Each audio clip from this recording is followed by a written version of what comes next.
I'm Jonathan Gray. On this excursion we shall explore through heaven and earth, from the glories of the distant galaxies to the coded message of the ancient star maps. It's a fascinating quest as we discover the truth behind star signs. I should warn you, however, you could be in for a big surprise. In fact, one of the surprises of your life.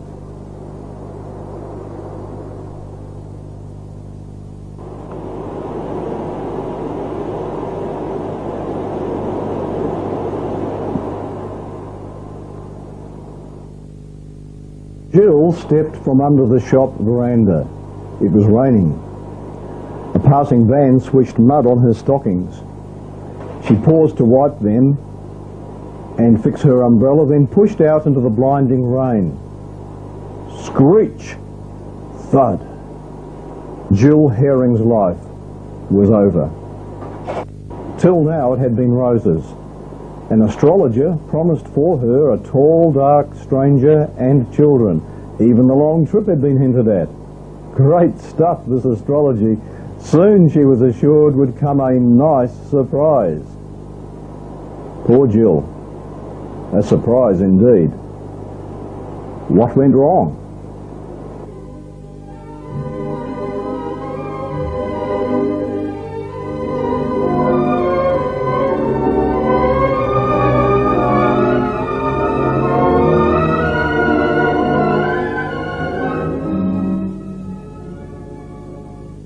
Very early in human history, the stars were named and arranged into groups which we call constellations, and drawn on sky charts as pictures of animals, people, and other objects. They have survived on astronomical charts to this day. These constellations extend in a belt about 16 degrees wide over the sky, encircling the Earth. If the stars could be seen in daytime, the sun would appear to move through this belt over the course of 1 year in a path we call the ecliptic.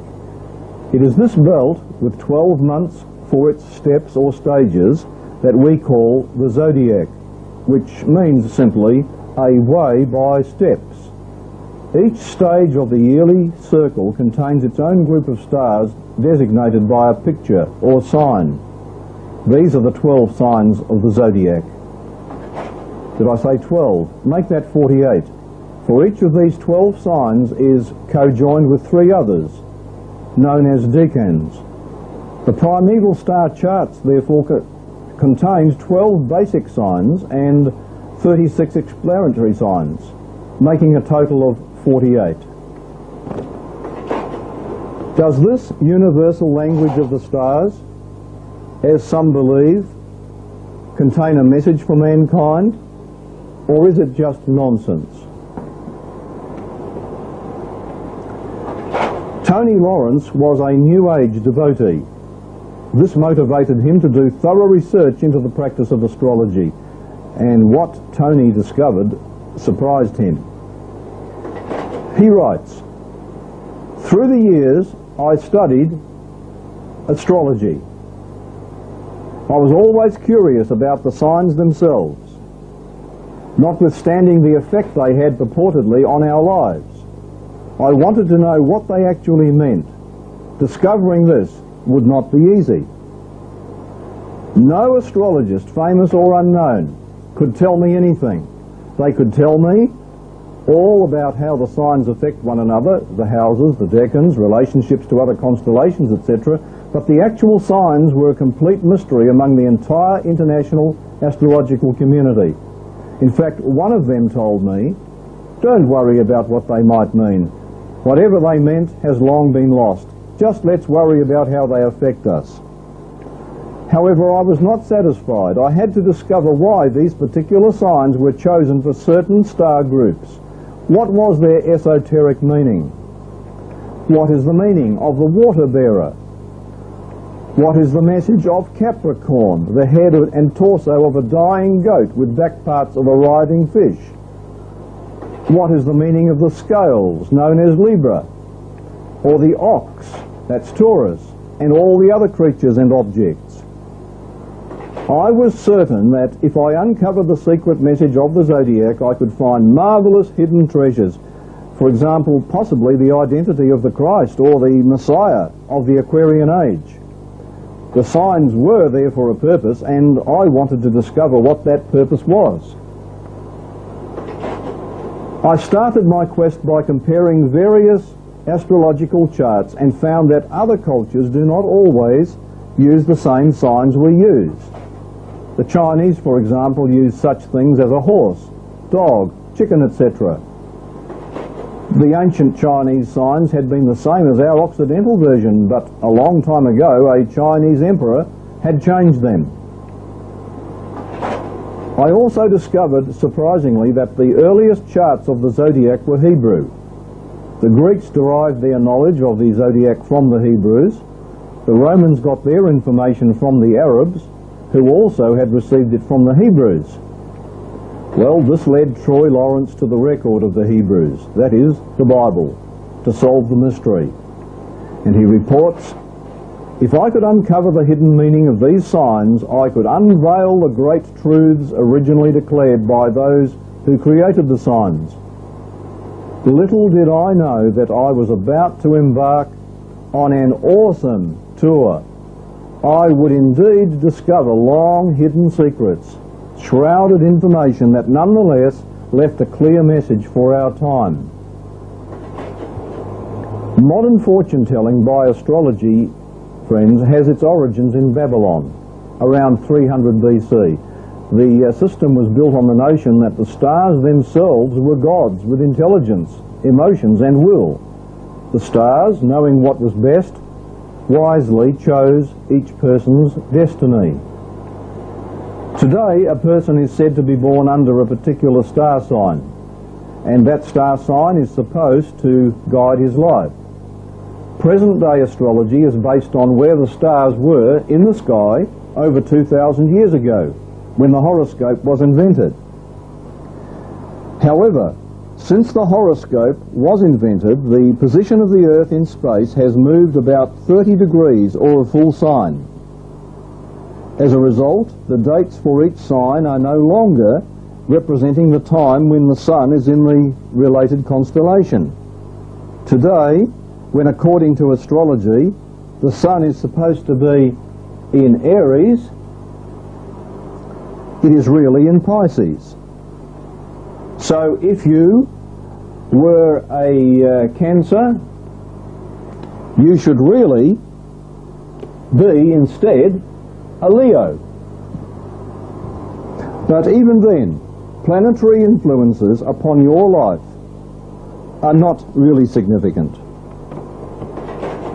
An investigation by the American Association of Scientific Studies showed that none of the influences alleged by the astrologers was verified. Although the Sun and Moon are significant in their effect on natural Earth phenomena, measurable physical effects of the planets are refuted by science.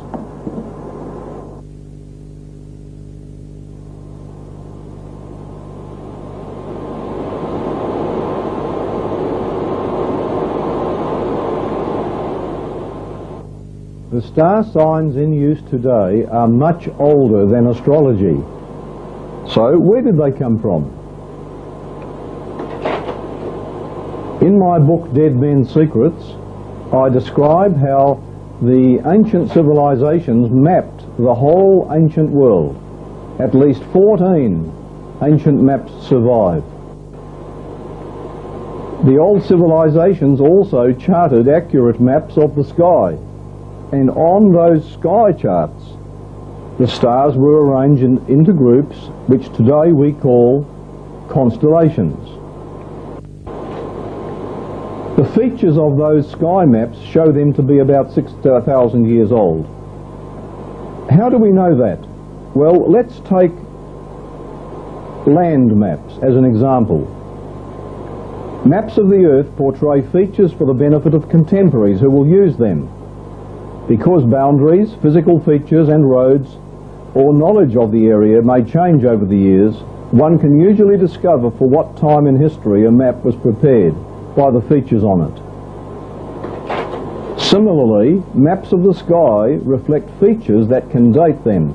The face of the sky as seen from Earth changes about 90 degrees in 6,000 years, because the Earth and our solar system are moving through space in a vast orbit.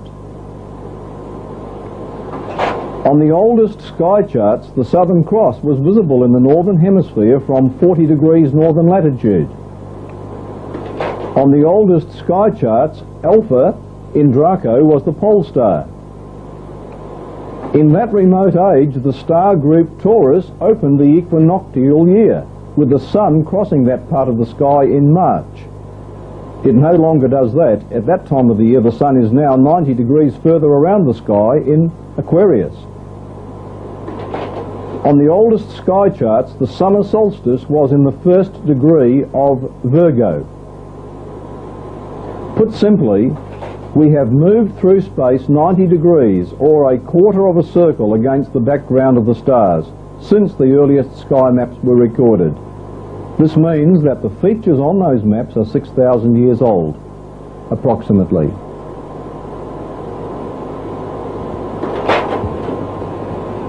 On the sky maps, the groups of stars were overlaid with pictures of people, animals, and other objects. These ancient pictures and their star names were carefully chosen and set in a sequence to tell a story. The story comprised 48 pictures and hundreds of names. So what was this story pictured on the ancient star maps? Well, here's my answer. The ancient civilizations believed that a serpent, representing the devil, had taken control of the earth. They believed that a virgin's baby would fight the serpent, defeat him, and bring life, peace, and happiness back to mankind. The pictures on the sky map were used to describe the story and not to tell people's fortunes through the stars. The very names of the stars, as well as the star sign pictures, told that story. According to the story, behind the scenes a deadly drama is being played out. It is much bigger than you might expect. The action is on this planet, but it involves the whole universe, and you and I, as citizens of planet Earth, are caught in it. Now, how it began is portrayed and how it will end. The same story is recorded in the ancient texts.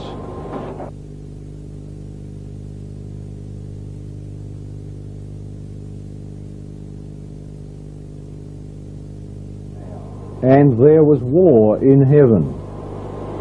Michael and his angels fought against the dragon, and the dragon fought and his angels, and prevailed not, neither was their place found any more in heaven. And the great dragon was cast out, that old serpent called the devil and Satan, which deceiveth the whole world. He was cast out into the earth, and his angels were cast out with him. It began, we are informed, with a real Star Wars rebellion, a strange cosmic war in which not a shot was fired and in which not one participant died. And it concerns each of us personally. Of course, that does raise another question.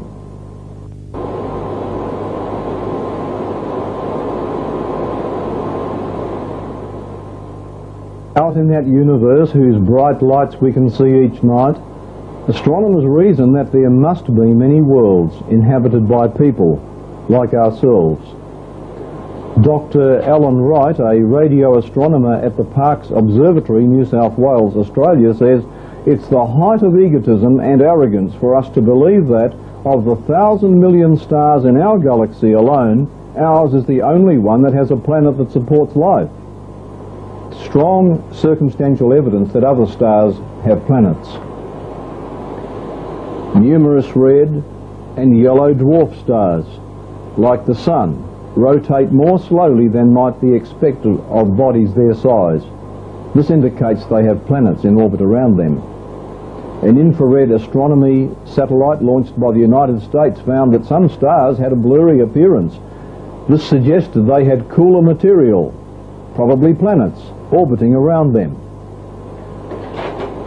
There are also some mighty hot clues in the biblical writings that our universe is teeming with intelligent life, and all are in harmony with their Creator, loyal subjects of His kingdom. Unlike this planet, they have not rebelled. The drama began, we are told, in the deep reaches of space, beyond the Orion Nebula. The place? Heaven, the governing centre of the universe, around which all the galaxies orbit, and the home also of millions of created beings, called angels.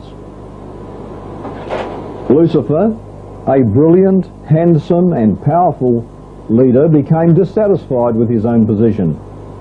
Though he was loved and adored by the other angels, that seemed not enough. It was unlimited power he wanted, unlimited control, independence. So Lucifer proceeded to spread his discontent to the other angels until a third of them backed him. God does not care for his subjects, he insisted. He is a tyrant. It is I who have your interest at heart. Just suppose now God had destroyed Lucifer. Those who were still loyal might well have concluded, look what God has done. Perhaps Lucifer was right. God must be a tyrant. And they would then have remained loyal out of fear. So God provided opportunity to have the rebellion fought with love. Lucifer's character must be unmasked.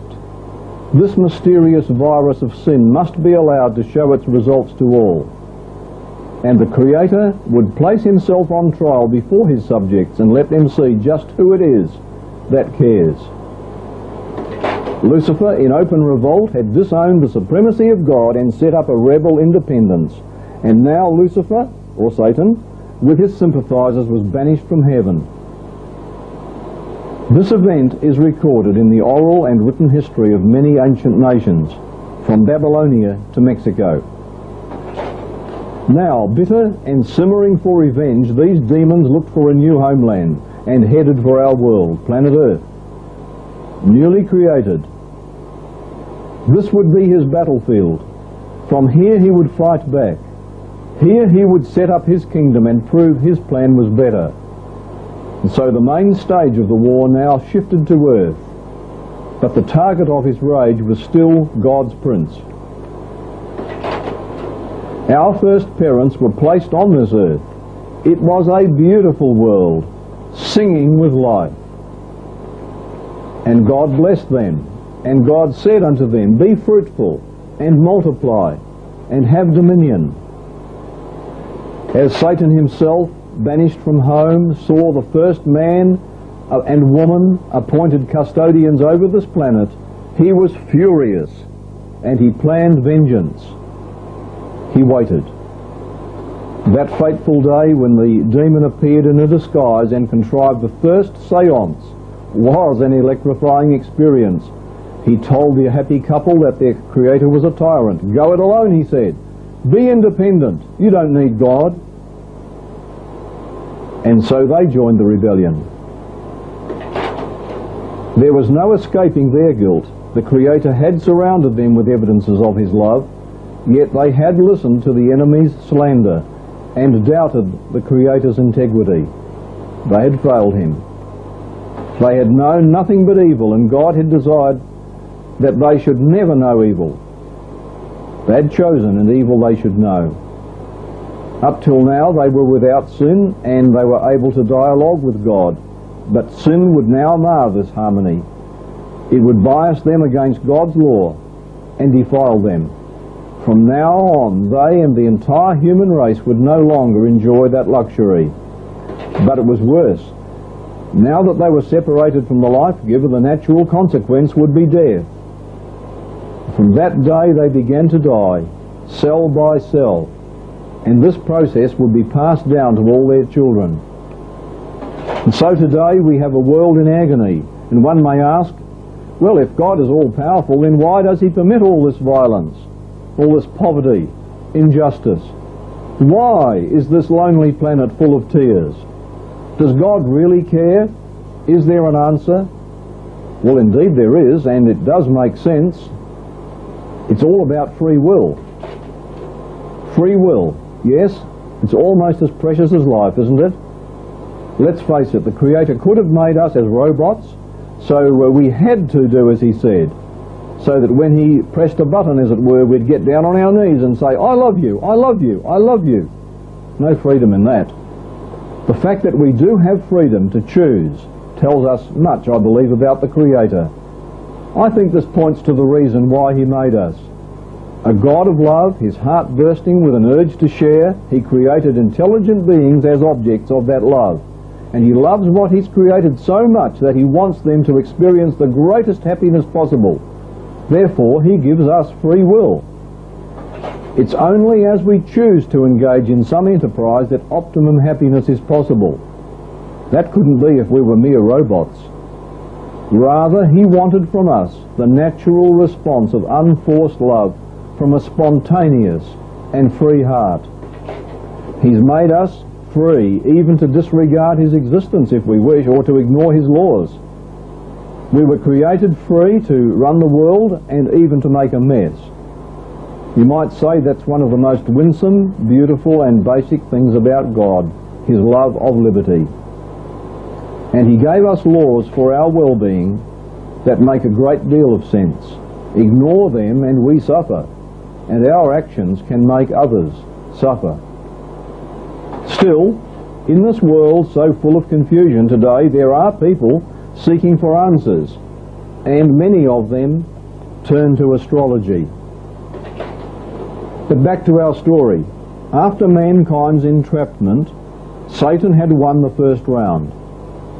Man was now in his grasp, alienated from God. What would happen now? This painful experience became etched in our racial memory. From Samaria to Mexico, art and literature recorded the fall. In China, Egypt, Babylonia, indeed among all peoples, this tragedy of the devil is the oldest belief from the beginning of history. As the scripture says, for of whom a man is overcome, of the same is he brought into bondage. And so now, having overcome man, Satan became the prince of this world, even its God. This earth was to become the theatre of a drawn-out, incessant contest between God and Satan. And the Lord heard the cries of His suffering people. He was stirred with pity, and He made a promise to the despairing couple which would be passed down to their descendants. In their presence, God addressed Satan and said, I will put enmity between thee, Satan, and the woman, and between thy seed, Satan's followers, and her seed. It shall bruise thy head, Satan, and thou shalt bruise his heel. Now that might sound a little complicated. Let me make it simpler. The message was this. Satan, now symbolized by the serpent, will be opposed by a coming one, termed the woman's seed, and this coming one will ultimately bruise the serpent's head. That is, he will destroy the serpent. But in doing so, he himself will be bruised in the heel. That is, he will be temporarily wounded. And this is the message of the old star signs.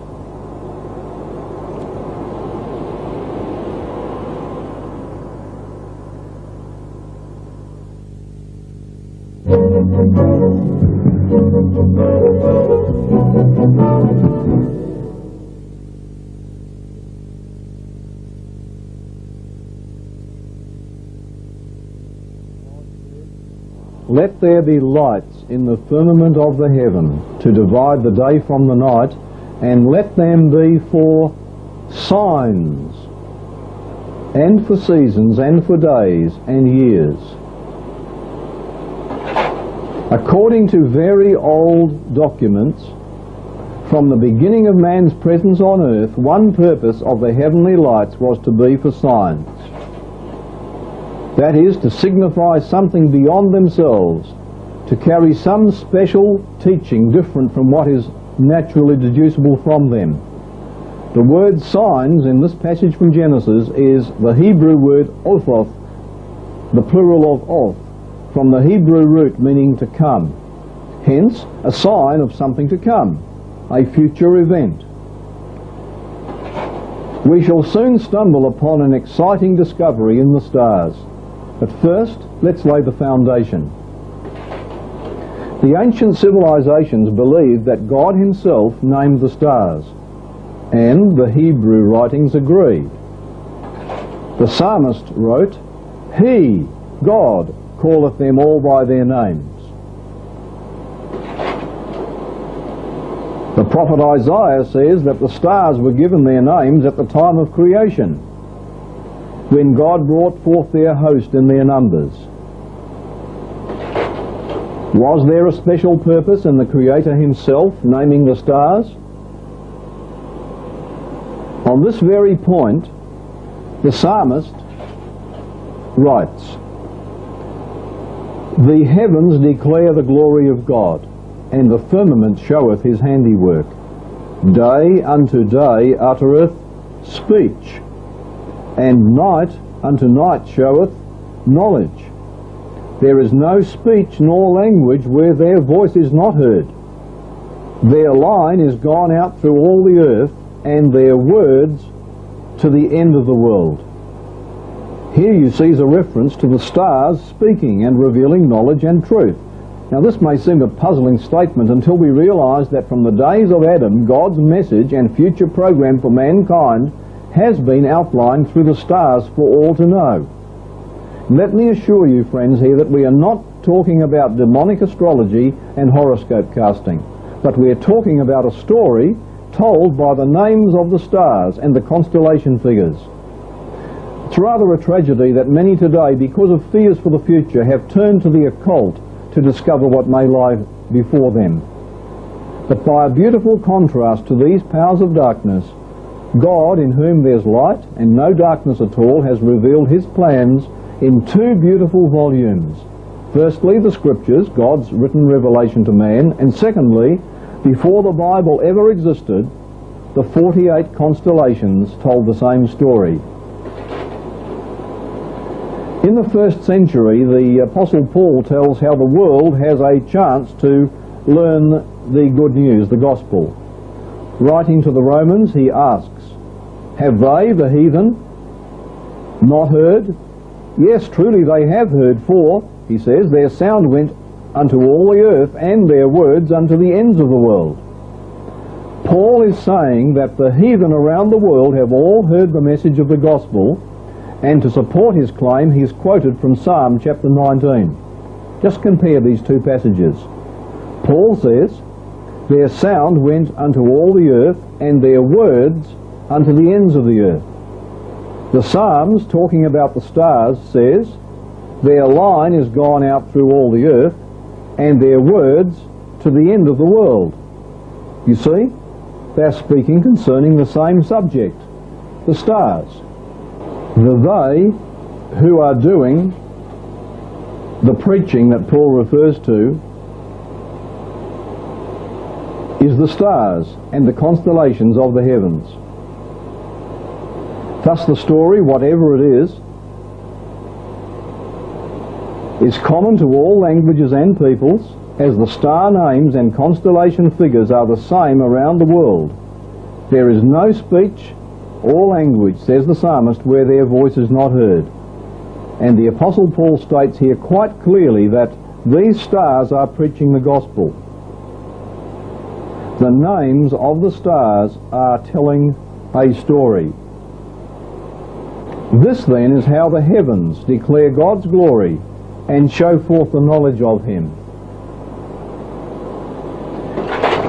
It is worth noting that the names of the star patterns were the same then, over 4,000 years ago, as they are today. Not only the names, but also the figures that have been drawn around these groups of stars, have remained the same down through the centuries of time. The Arabs are among the greatest astronomers and historians this world has seen. Al-Bamaza, astronomer for the Caliphs of Granada, speaking of the star signs, says that none of these forms from their first invention have varied in coming down to us, nor one of their words changed, not a point added or removed. A copy, Latin translation, is in the British Museum Library. Did you get that? The star maps we have today, with their figures and names, which all tell the plan of the coming Saviour, have basically never been altered since they were first given about 6,000 years ago. Furthermore, the meaning of the star names is the same in every nation around the world, despite all the differences of language. For example, let's notice this group of stars known as the constellation of Virgo, the Virgin. This was called Virgo by the Romans, Bethula by the Hebrews, Parthenos by the Greeks, and Kenya by the Indians. Each one of these names means virgin. The same applies to the individual stars within each star group.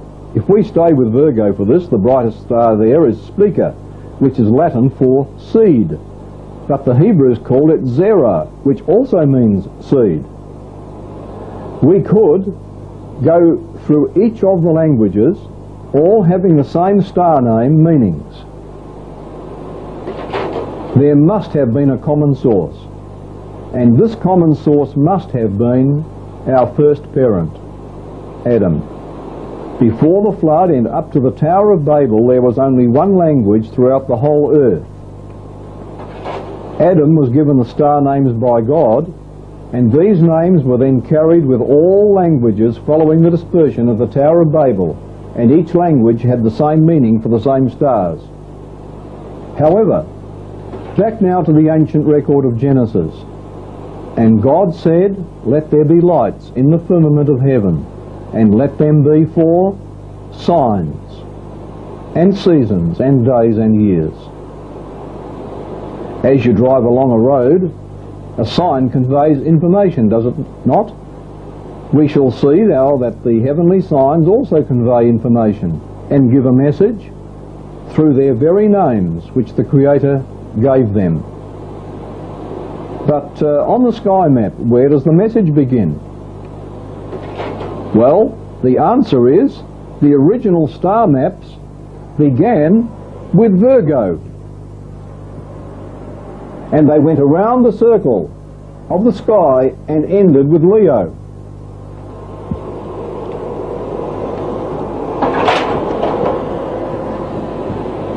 Here is Virgo at the summer solstice, 4000 BC, that's 6,000 years ago. It is the position of Virgo at noon, located in the highest point of the sky with the sun in the head of the Virgin. Note that Hydra the serpent is lurking close by. This is where we must begin our story, with Virgo. So, we see here a woman, specifically a virgin. In Arabic, this sign is Adora, which means the pure virgin. In Greek, it's Parthenos, which means the maid of virgin pureness. It's interesting that all ancient traditions emphasize the virginity of this woman. But that's not all. The greater wonder is that motherhood attends the Virgin. In the earliest Babylonian and Egyptian representations, she holds an infant in her arms.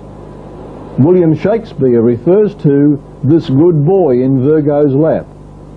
In her hand, you'll have a bright star called Spica. It means the ear or seed. The original Hebrew names of this star were Zerah, seed, and Semak, which means branch. So Virgo is the holder and bringer of an illustrious seed who is contemplated as far greater than herself, and in her hand she bears a branch. Now that the emphasis is clearly upon her offspring rather than upon herself is borne out in her Coptic name, Aspholia, which is the place of the desired branch. Names of stars in this constellation reinforce the message. There is Alzimak, Al-Azel and Subalon, which mean the shoot, the branch, the ear of wheat. One of the stars in the arm carrying the branch is called Al-Murderin, which means who shall come down, or who shall have dominion. This star is also known as Vendimeatrix, a Chaldean word meaning the sun, that's S-O-N, or the branch that comes. This is the same promised seed of the woman who was predicted to assume human flesh to deliver mankind, according to Scripture. It may startle those who never thought of it before, but his symbols are the same in the Bible as in the zodiac.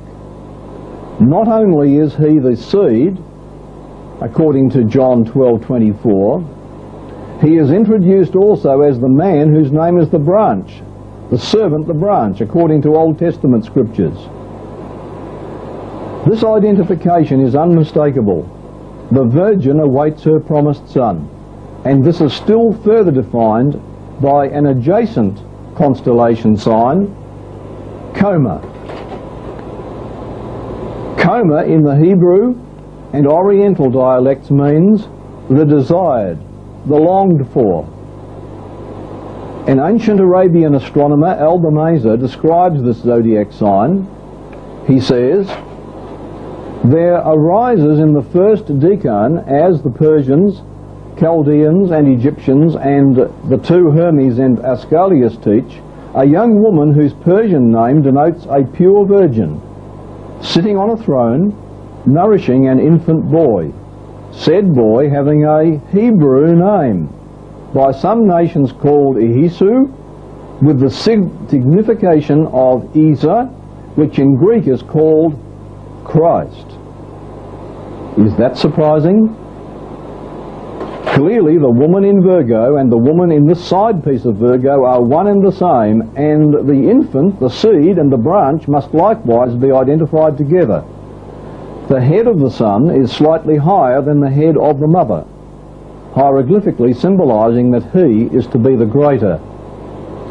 As in the zodiac he is called the desired, and the Bible gives him the same name, the desire of all nations.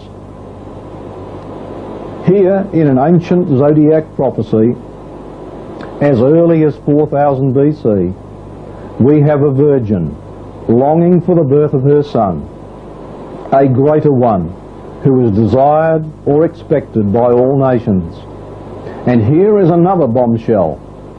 He has a Hebrew name, Yesu. Thousands of kilometres away in the Tin Isles of Britain, there was erected a hand-piled mound of earth vaster in its dimensions than the Great Pyramid of Egypt.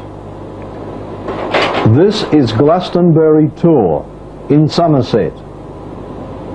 To this day, the terraces that wind around the Tor to its summit can be traced.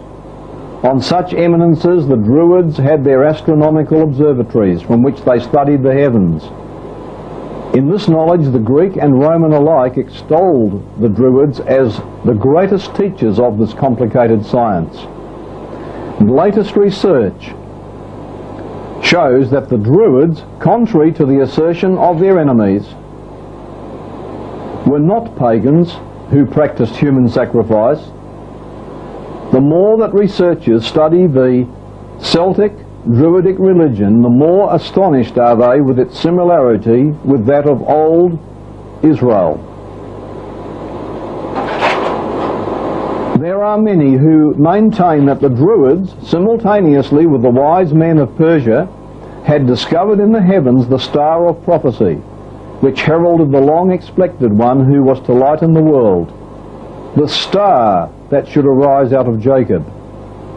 They already knew of the coming Messiah, and his name was known to these British long before the event transpired. It was a name familiar on the lips of every Briton. In the ancient Celtic triads, these words were recorded: "The Lord our God is one. Lift up your heads, O ye gates, And be ye lift up, ye everlasting doors, and the King of glory shall come in. Who is this King of glory? The Lord Yesu. He is the King of glory. You see, friends, the Druid priesthood knew the name Yesu long beforehand. Now, this name Yesu was incorporated into the Druidic Godhead. In Britain, the name Jesus was always the pure Celtic Yesu. It never changed. In his conflict with the serpent, there is a price to be paid. This is told in the next star sign, Libra, a pair of balances.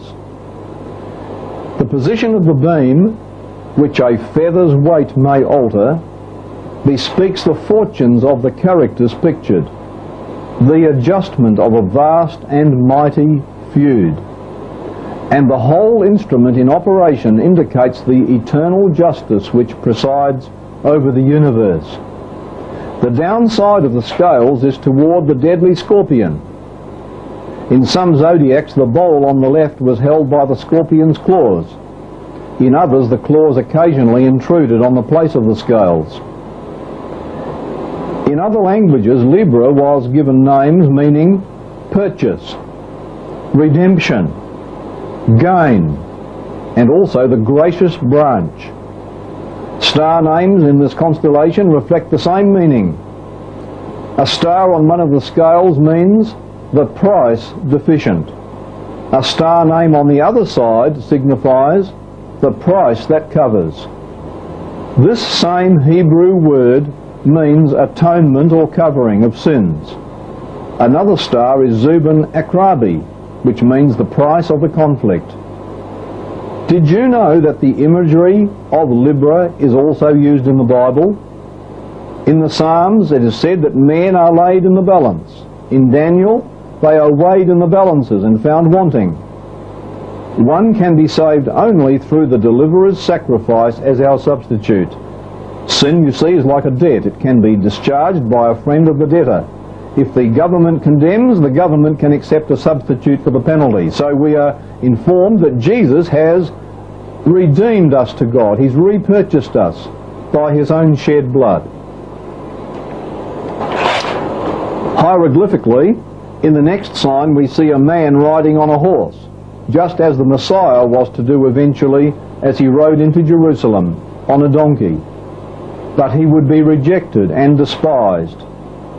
He is shown here pushing with his lance at the heart of some victim. His dual role of both sacrifice and the offerer of the sacrifice. He is positioned directly above the Southern Cross, which speaks to us of his death upon a cross. Centaurus was anciently called Bezer, which means the despised, Azmeth, which means sin offering, and Nemu, meaning appointed to die. The brightest star seen in the foreleg is Ptolemy, meaning the heretofore and the hereafter. That is, the eternal one. It is also known as Chiron, signifying the pierced. The star Pholus means the mediator. Thus the coming one will be despised by man and an offering for sin, who is to be pierced as in crucifixion. This appointed one is to offer himself as a sacrifice and be the mediator between the two parties, God and man. Around the world, this unique person was expected by the Chinese, the Babylonians, the Persians, the Hindus, the Germans, the Romans, the British, and to name a few. He was also expected by the Egyptians. In the Hebrew writings were more than 300 prophecies concerning this coming one. These prophecies were specific, detailed and complete, actually pinpointing the time of his appearance, even to the year and the place of his coming. It was believed that a new star would appear shortly before the time of his birth. Well known is the record of the Magi, these wise men from a foreign country who actually came to Jerusalem and thence to Bethlehem to find and worship a newborn child. Well, you might ask, how did they ever know about him? How did they know that he deserved worship? How were they so sure that his birth had occurred in Palestine? What induced them to launch an expedition lasting several months and involving such a costly and laborious search? The answer is, friends, that quite simply the signs in the sky, the signs in the star maps, and the very detailed prophecies connected with them made them aware of the meaning. They knew that God himself would be born of a virgin among the Jews, and that the sign of the birth would be a new star in a certain constellation. It is an astronomical fact that in the week of Jesus Christ's birth, the sun stood in Virgo.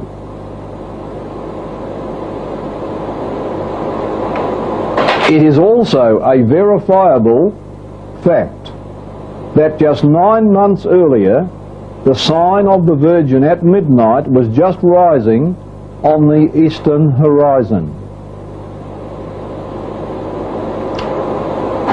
On the same date at midnight, the stars of the constellation Coma, the special sign of the woman's infant seed, the desire of nations, was likewise just rising on the eastern horizon.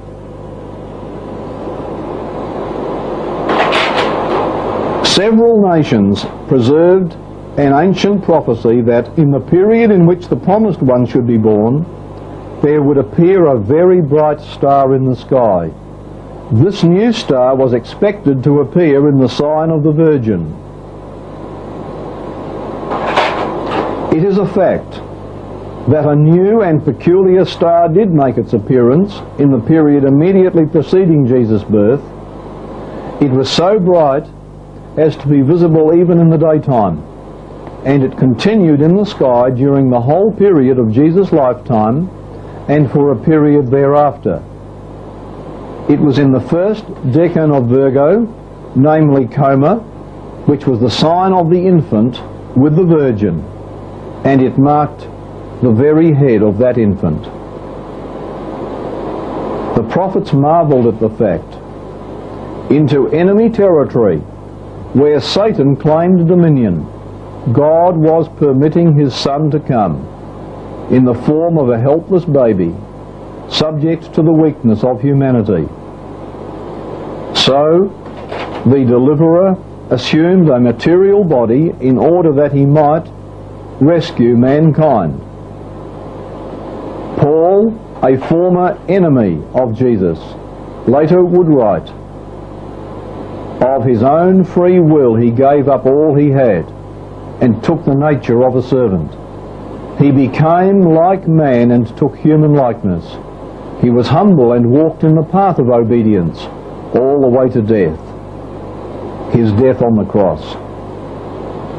Here you see the almanac from Sept, an almanac which recorded events in the sky that were seen at this time. Lucifer, that is Satan, had said God did not care about man. But now the universe saw the Son of God step down from the throne and demonstrate his great love. At this time, wise men from the east came asking for a newborn king and saying that they had seen his star in the east. Herod, the Roman-appointed local puppet king, was nervous about a possible usurper to his throne, and he inquired, what time did the star appear? Consequently, the jealous despot sent his murderers to Bethlehem to butcher an estimated 20 unweaned male infants living there, but they missed the one they were after. Just in time, Jesus was hustled out of Bethlehem and taken to Egypt until Herod was dead. Jesus had come to demonstrate God's love for mankind. He suffered our sorrows, enabling him to understand all that we go through. Jesus also predicted his own sacrificial death for mankind. He was publicly announced as the Lamb of God who would die as a sacrifice for mankind, going as a lamb to the slaughter. Now on the star maps there appears a ram, popularly known as Aries. In various languages he is called the Lamb sent forth, the sheep gentle and merciful, the altar, the sacrifice of righteousness, the Lamb, the branch. And the names of principal stars in Aries mean the wounded, the bruised, the slain. I tell you, friends, Jesus' death was no accident. It was prophesied, it was planned for, even to the very day and year. Of course, evil men put him on a cross, but Jesus gave himself willingly into their hands to do it. He was to die to pay the penalty for our wrongs, and everyone who would choose to accept his death on their behalf could ultimately be freed from everlasting death. That was the purpose of his sacrifice. The crucifixion occurred on the 14th day of the Jewish month Nisan, which was the time of the full moon. Jesus Christ was nailed to the cross. The nails pierced his hands and feet. It was 9 o'clock in the morning. The sun climbed high into the sky, and by midday it was overhead. Suddenly the sun went black.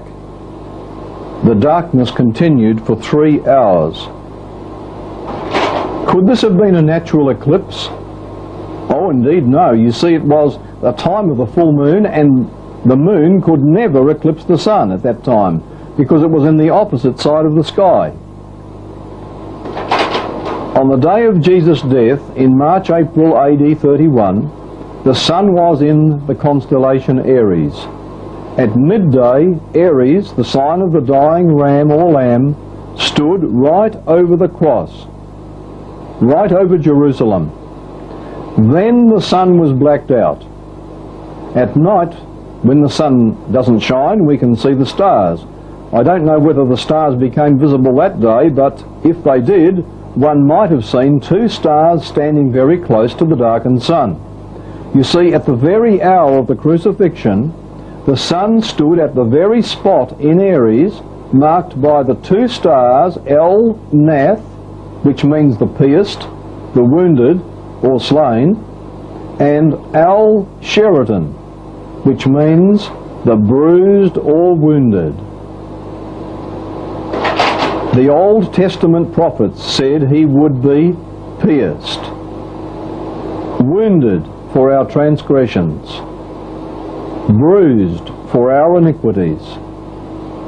And now overhead stood those stars which were associated with the death of the promised one. When the Messiah was born, the sun was in the Virgin. And now when the Messiah died as God's Lamb, the sun was in Aries, the sign of the Lamb. But not just a lamb who was wounded and pierced on the star map. Who could have arranged that to have been overhead at the right time? Who? I suggest but the Creator himself.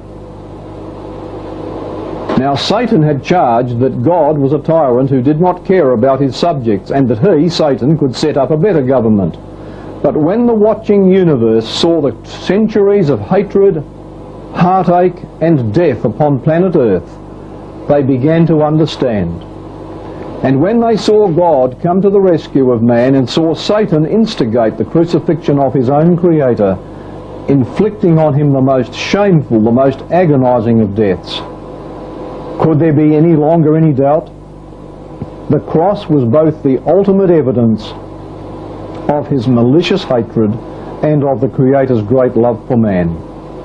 No longer can there be any doubt as to who is responsible for this planet's tears, and who it is that really does care. The prophet writes, "And I heard a loud voice saying in heaven, Now is come salvation, and strength, and the kingdom of our God, and the power of his Christ. For the accuser of our brethren is cast down, which accused them before our God day and night. No longer would Satan be allowed entrance to the heavenly gates to represent and accuse people on planet Earth. When Jesus died, Satan thought he had him. But 3 days later, Jesus suddenly burst from the tomb. Make no mistake, my friends, Jesus rose from the dead. That's world history and not fiction. There is evidence, reasonable evidence, that would pass the closest scrutiny in a law court. As a matter of fact, in my book, Ark of the Covenant, there are 5 chapters of indisputable evidence for the resurrection of Jesus. If you want evidence, if you want to study it, make sure you study the evidence in this book. Death could not hold him because he had never done wrong. And soon after this, Jesus ascended back to heaven.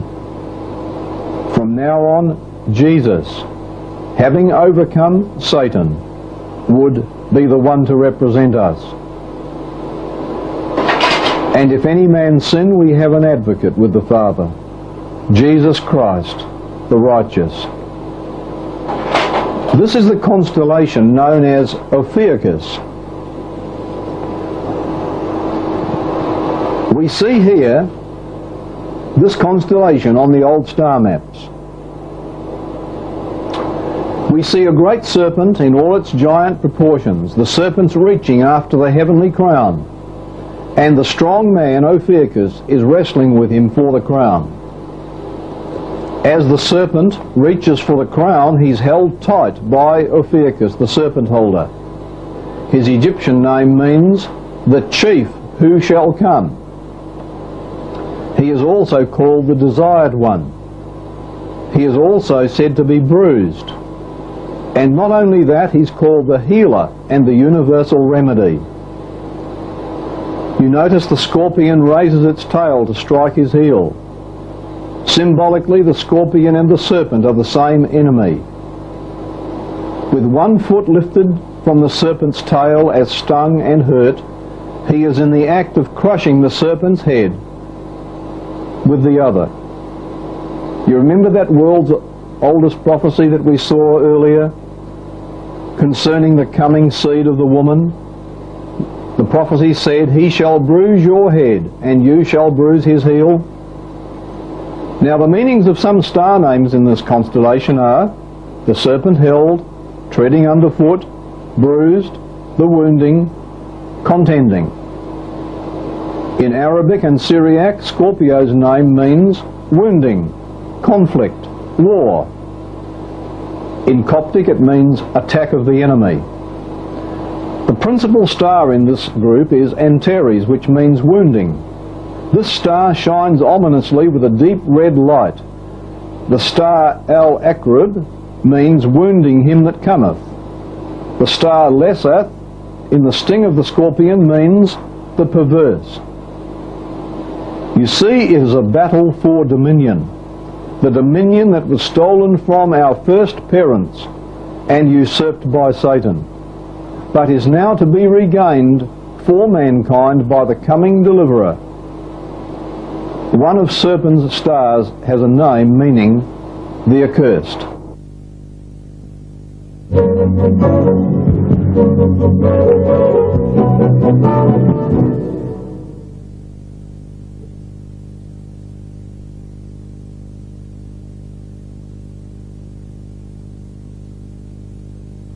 When Jesus rose from the dead and returned to heaven undefeated, Satan knew that he was doomed. He was insane with fury. Jesus was now totally out of his reach. Now, if someone wants to hurt you, what's the best way to do it? Attack you physically or hurt you through someone that you love? Satan decided to get back at Jesus through the people Jesus loved, those he had left behind. First, he organized the persecutions by the Jewish leaders against the Christians, the followers of Jesus. Then, behind the scenes, he instigated the Roman Empire's slaughter of millions of Christians. On the star maps, A beautiful woman is depicted in chains, bound hand and foot, fastened down, unable to rise. The star names mean struck down, weak, the afflicted, the chained. Now in the Bible, the people of God are often depicted as a woman. Jealous rivals hate her, world powers are often employed against her. Innocently, she's made to suffer. By the world at large, she is hated. Throughout history, this has been the pattern. I recall that in Europe alone, for over 1,000 years, there was instituted an era of fierce persecution against the followers of Jesus, and at that time every imaginable method of torture was used. 15 million or more true Christians were slaughtered for their faith. But this avalanche of terror was unable to extinguish their faith, because there was a promise of final victory, and that is going to be our next section.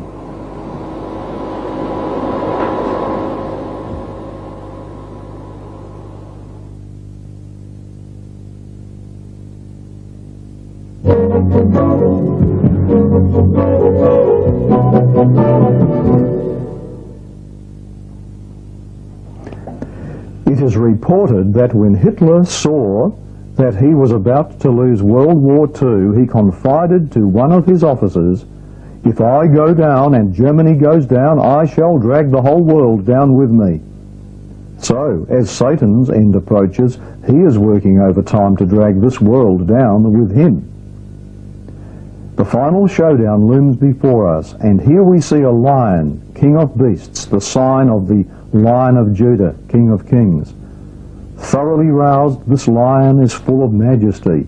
His name means, he that tears asunder, that destroys, that leaps forth as a flame.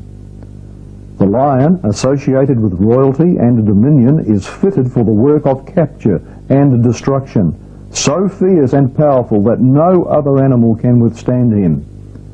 Star names in Leo mean the shining forth, the exalted, the judge or lord who comes with haste, the judge coming who seizes or violently takes, the feet which crush, the punishing or tearing of him that lays waste, and the putting down of the enemy.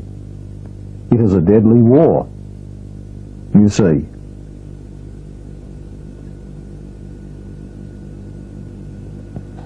He is also pictured as a mighty man who holds aloft the great sword in one hand and carries away the reeking snake-covered head of the enemy in the other.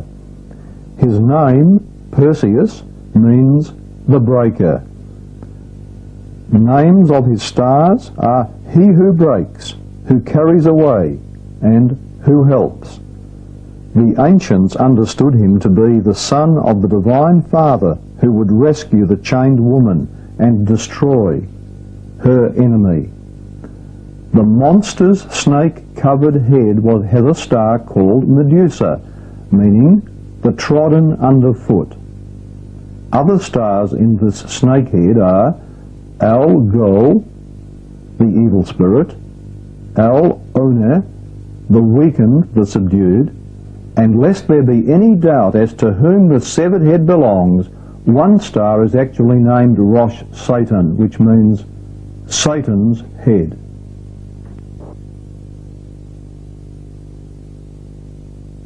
Jesus made a prophecy. He said, "There shall be signs in the stars."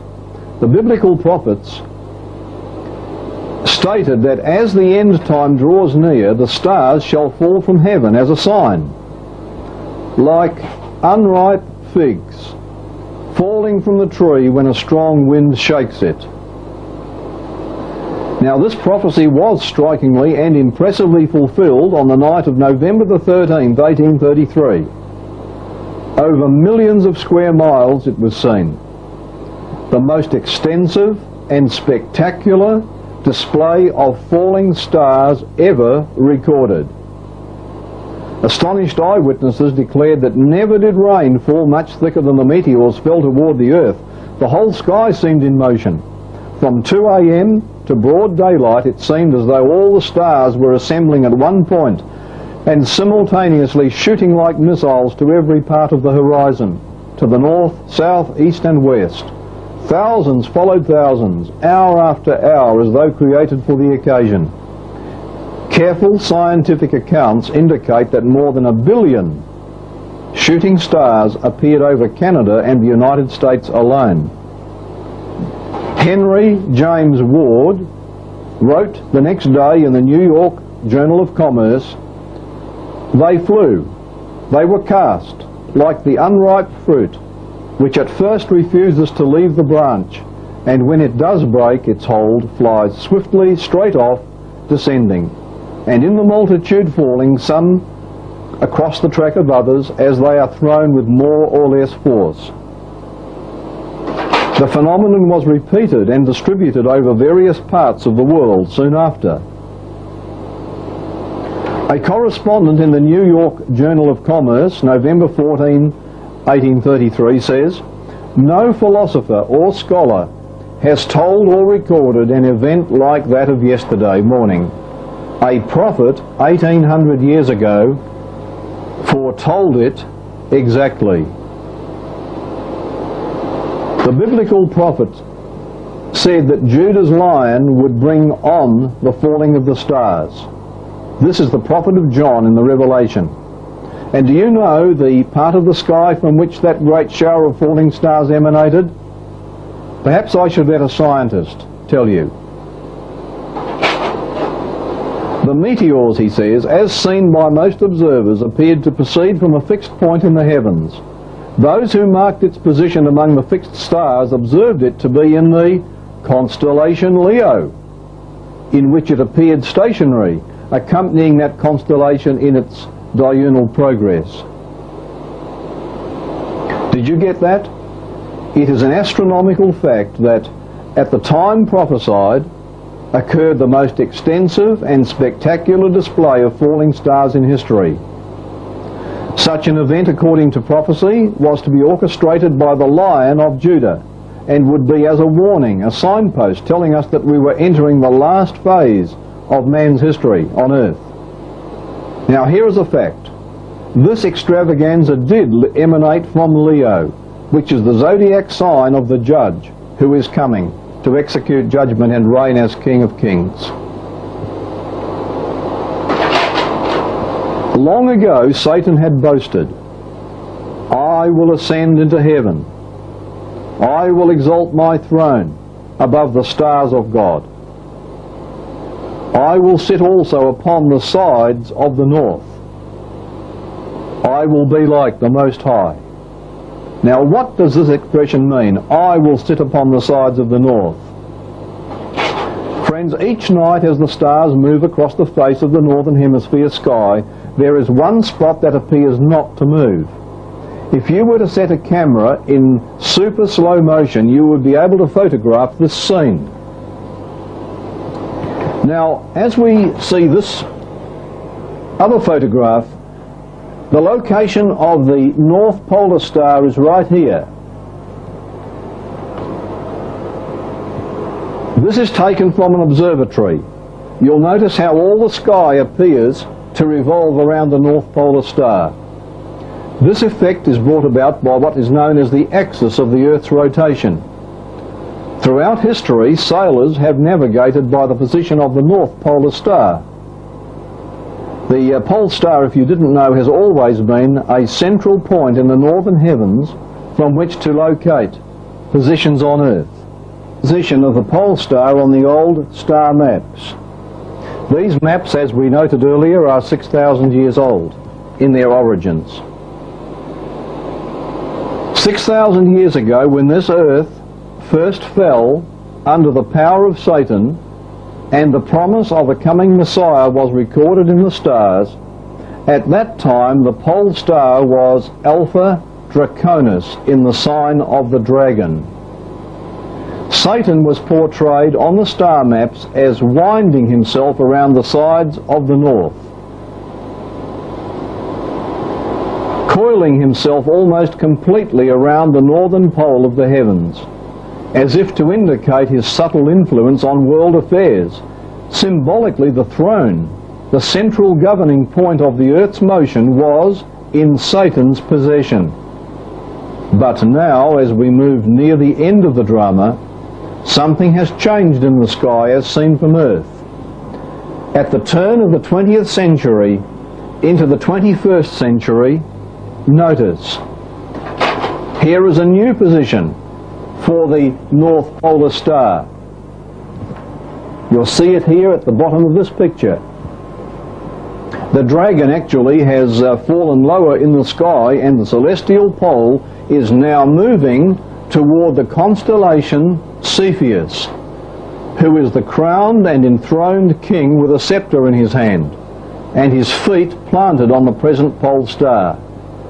He is also called Per-Kuhor, which means this one cometh to rule. Star names in the star sign here mean the Redeemer, the Shepherd, the quickly returning, who bruises or breaks, and treading underfoot.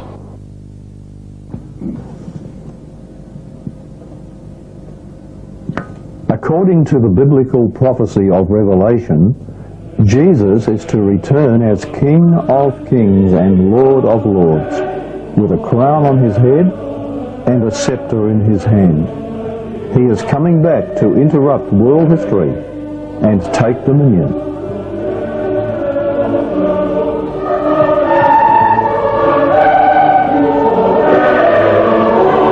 From the center of the universe, from beyond the glories of the Orion Nebula, this one comes to rule. This one comes to rule. South Australian scientist Barry Setterfield recounts the true story of a missionary who returned from the back country of Japan. She had just been where no missionary had ever been before. Setterfield reports, and I quote his exact words, "She began to tell the story of redemption, the story of the Lord Jesus Christ. And when she had finished, an old lady got up very excited and said, 'I've known the story for a long time, and I've told my people about the Saviour. It's all written there in the names of the stars, but I've never known his name, the name Jesus, before.'" Let me tell you this, the world is heading for the biggest spectacle in its history. When Jesus returns, the sky will light up from London to Los Angeles and from Melbourne to Moscow. At that time, the kings of the earth and the great men and the rich men and the chief captains and the mighty men and every bondman and every free man will hide themselves in the dens and the rocks of the mountains, and say to the mountains and rocks, "Fall on us from the face of him that sitteth on the throne, for the great day of his wrath is come, and who shall be able to stand?" And those who are ready for him will look up and say, "Lo, this is our God. We have waited for him, and he will save us."